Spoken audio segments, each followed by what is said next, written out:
Bueno, muy buenos días o buenas tardes o buenas noches. No sé usted a qué horas vea el programa. Lo cierto es que Dios te bendiga donde quiera que esté. Bendigo su hogar, bendigo su casa, la situación por la cual hoy estés pasando. Déjame decirle que Dios quiere ayudarte, quiere bendecirte y quiere darte fuerzas para seguir adelante. Todo tiene siempre una salida. Siempre tiene una salida. Dios no es un laberinto. Dios es nuestro creador que siempre tiene una salida para cada ser humano. En el programa anterior veíamos el valor que tiene la Biblia, la palabra de Dios. Hoy vamos a mirar quién escribió la Biblia, quién la escribió. Y cuando usted lee un libro X, usted siempre mire el autor y de acuerdo a ese autor dice, qué rico leer este libro, porque tiene algún concepto de ese autor. Y asimismo es la Biblia. La Biblia tiene un autor que es Dios a través de su Santo Espíritu, inspirada por Él. Y eso es lo que nos motiva a poderle ver un interés muy relevante a la palabra de Dios. Y todo, yo sé que de pronto usted lo sabe, pero si de pronto no, déjame decirle que la palabra de Dios fue inspirada por Dios. ¿Y cómo será esto? Bueno, son cosas que humanamente a veces son difíciles de entender. ¿Cómo un ser que no veo puede escribir o tener origen en algo que yo tangiblemente puedo tocar y ver y leer? Esto es lo que como seres humanos a veces no nos permite entender. Pero como Dios es un Dios del cielo, es un Dios eterno, es un Dios omnisciente, omnipresente y omnipotente, Él siempre nos muestra a nosotros cosas que si creemos en su palabra y en el poder del Espíritu Santo las vamos a poder entender. Pero humanamente van a ser difíciles. Unos hombres escogidos por Dios que fueron inspirados por el Espíritu Santo, esos lo escribieron tangiblemente. Fueron inspirados, o Dios inspira y el hombre hace. Dios hace lo que Dios inspira. Dios es el autor de la Biblia, pero usó a unos 40 hombres para escribirla. Algunos de ellos fueron Moisés, el rey David, Mateo, Marcos, Lucas y muchos otros más que la escribieron. Dios puso sus propios pensamientos en la mente de los escritores para que pusieran un mensaje por escrito. O sea, Dios pone en la mente y el hombre ejecuta. Por eso nosotros tenemos que estar muy guiados por Dios para poder hacer lo que Él quiere que nosotros como seres humanos hagamos en la tierra. ¿Cuándo se escribió la Biblia? Más o menos en 1513 años antes de Cristo se empezó a escribir.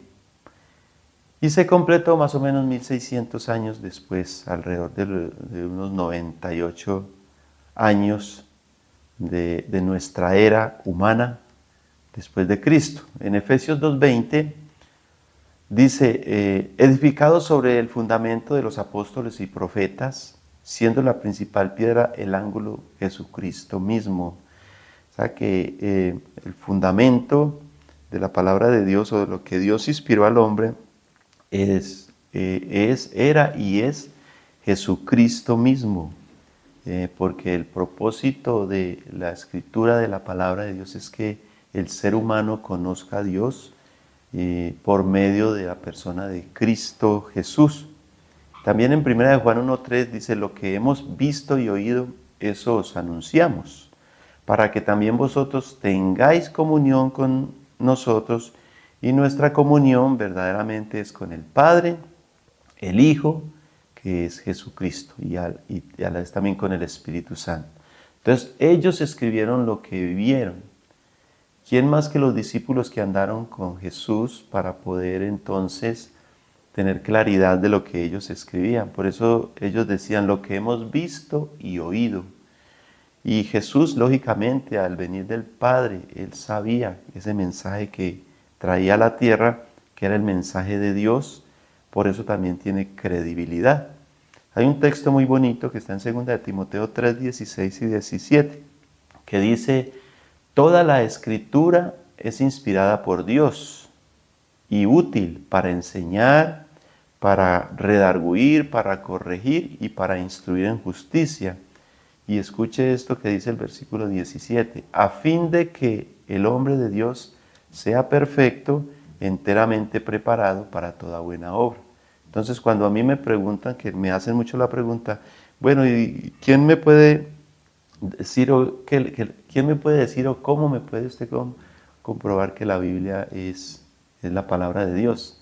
Yo les comparto mucho este texto, porque el objetivo de la palabra de Dios es prepararnos para cosas buenas en la tierra. Entonces, Dios por medio de su palabra nos quiere sacar de lo malo que como seres humanos hacemos.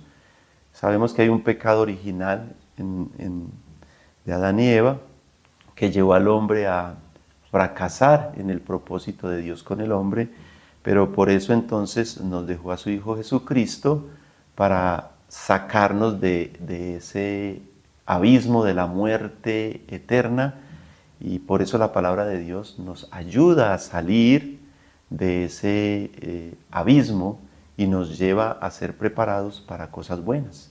Entonces, por eso el ser humano, en el caso del hombre, se vuelve mejor papá, mejor esposo, mejor hijo, mejor hermano, mejor ciudadano. En el caso de la mujer, pues igual, ¿cierto? Se vuelve una mujer virtuosa, una mujer sabia, una mujer que ame, y así sucesivamente en cada rol que nos corresponde como seres humanos, nos ayuda a ser mejores. De ahí el valor que tiene la palabra de Dios y la credibilidad que tiene la palabra de Dios. En 2 de Pedro 1:21, que quiero dejarlos con este texto, dice, porque nunca la profecía fue traída por voluntad humana, sino que los santos hombres de Dios hablaron siendo inspirados por el Espíritu Santo. Entonces ningún ser humano puede darle el valor a este libro tan bonito, que está el mensaje de Dios para la humanidad, sino a través de la obra del Espíritu Santo. Por eso el Señor Jesús nos dejó el Espíritu Santo. Él dijo, ya no los voy a dejar solos, les voy a dejar el otro Consolador, que es el Espíritu Santo. Entonces les animo, familia, a que usted anhele, usted aprenda a amar ese libro sagrado, que todos los días no falte en su casa ese mensaje que trae la palabra de Dios o que Dios quiere traer a su vida por medio del libro sagrado que se llama la palabra de Dios. Muchas bendiciones para todos y que de hoy en adelante nos apasionemos de la Biblia, la palabra de Dios. Bendiciones.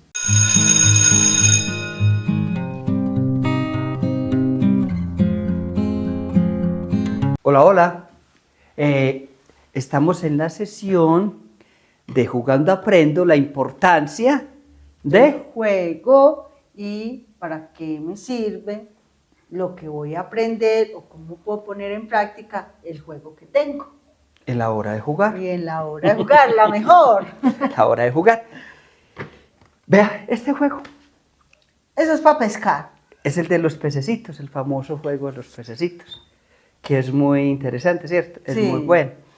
Estos juegos a mí me han fascinado, pero uno pequeño hace tiempo no tenía como el derecho a tener esos juegos porque venían y eran como costositos para uno. Todos no tenían los mismos recursos. Y todavía desafortunadamente sucede eso. Así es. Sucede eso.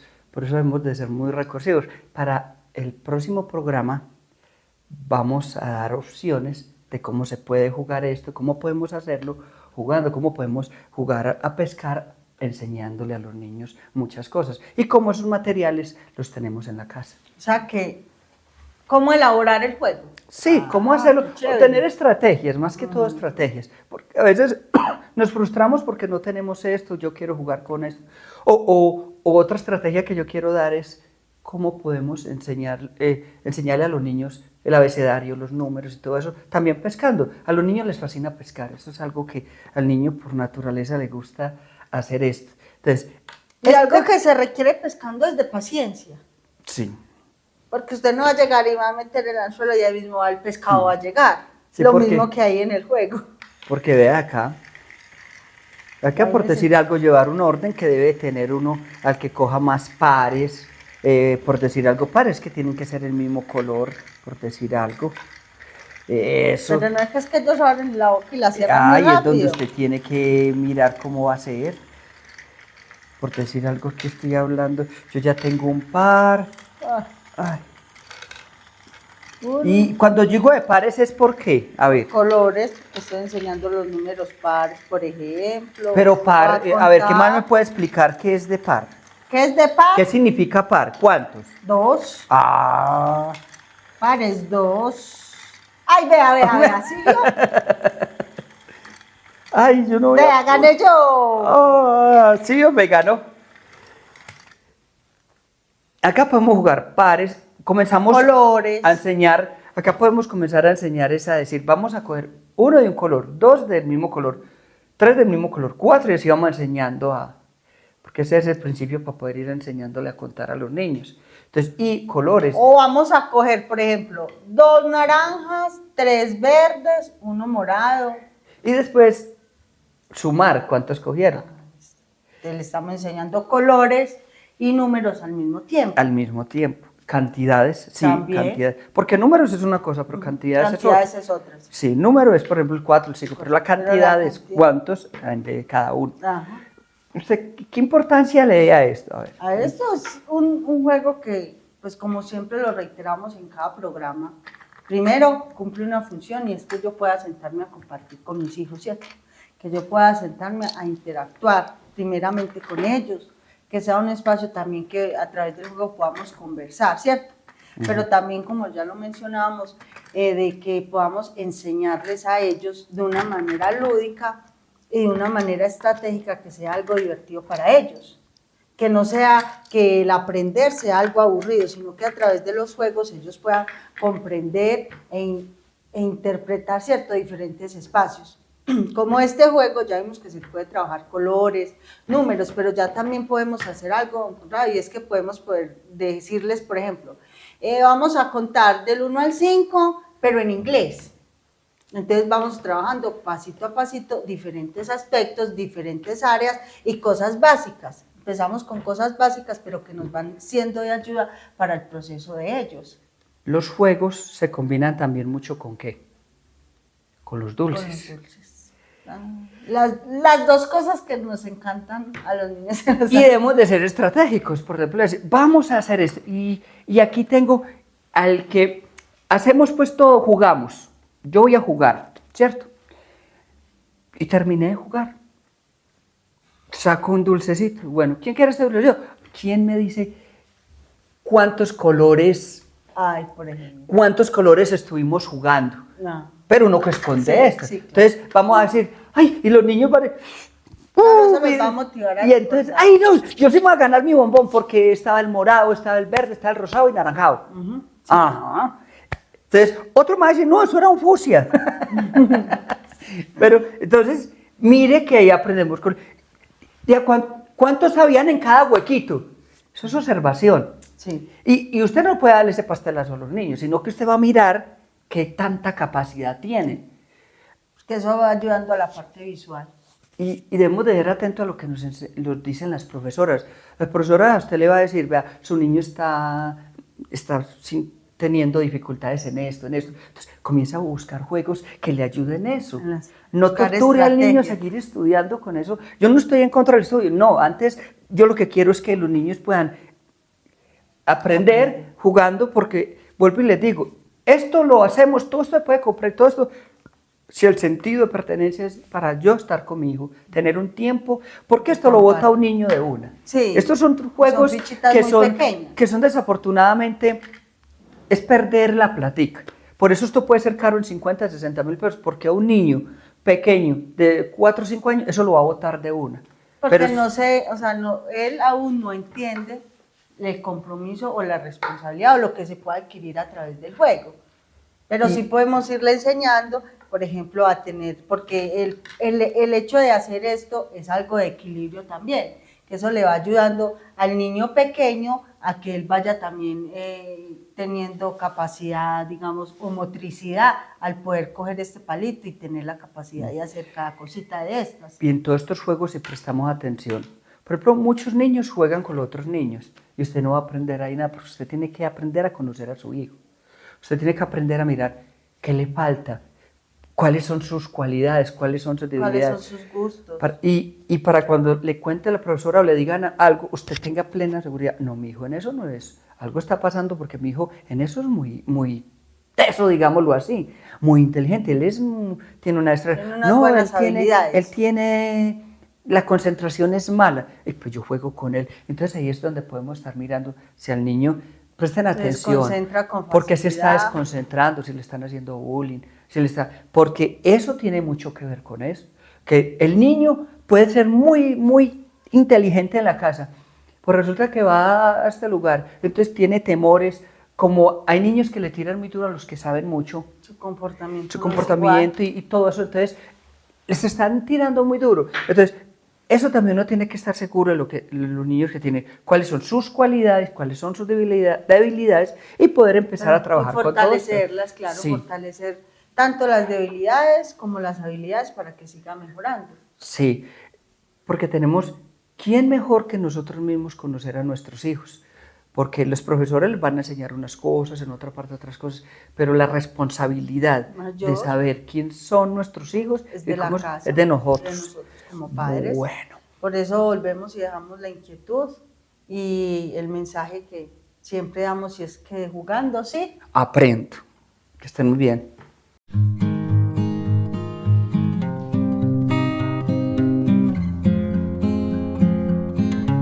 La Biblia es la palabra de Dios escrita.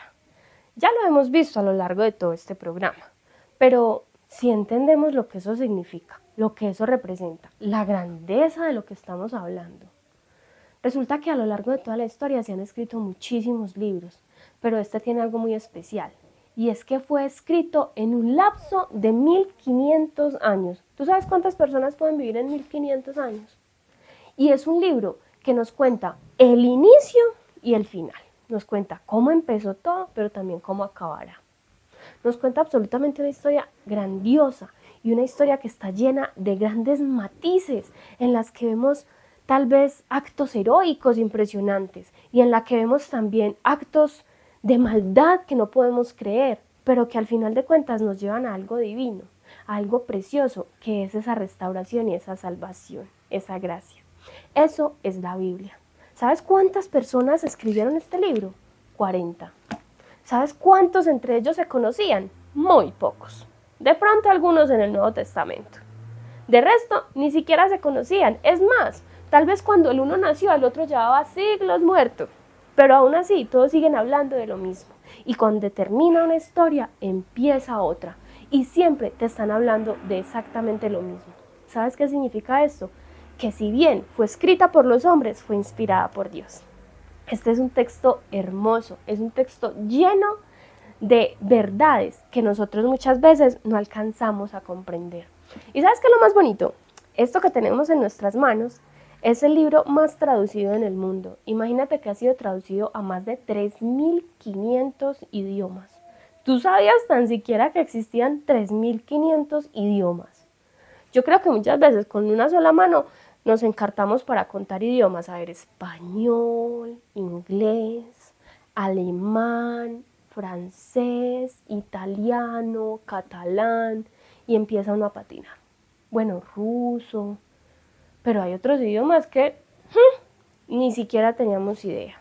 O como por ejemplo creemos que se llama el idioma que hablan las personas que están en nuestro mismo país, que son indígenas. ¿Conocemos su idioma? Pues hay Biblias escritas en el idioma de ellos.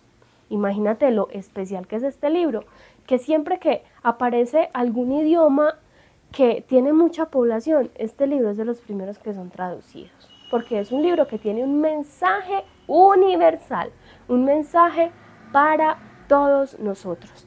¿Sabes qué? Algo muy bonito que tú podrías hacer, coger tu Biblia o coger ese libro en el que tú estás escribiendo un diario de oración o algo así y escribir: este me pertenece a tal, pongo mi nombre. y lo decoro con mirellas o con flores. Digo yo porque a mí me gustan las mirellas y las flores. Pero si a ti te gustan los carros, o te gustan las estrellas, o te gustan los aviones, decóralo con eso. Para que cada vez que la veas te des cuenta que ese libro que tienes en tus manos te pertenece solo a ti. Y que es para ti. Y que lo que está dentro de él te hablará a ti. Entonces esa es la invitación que te dejo. ¿Qué tal si personalizamos nuestras Biblias?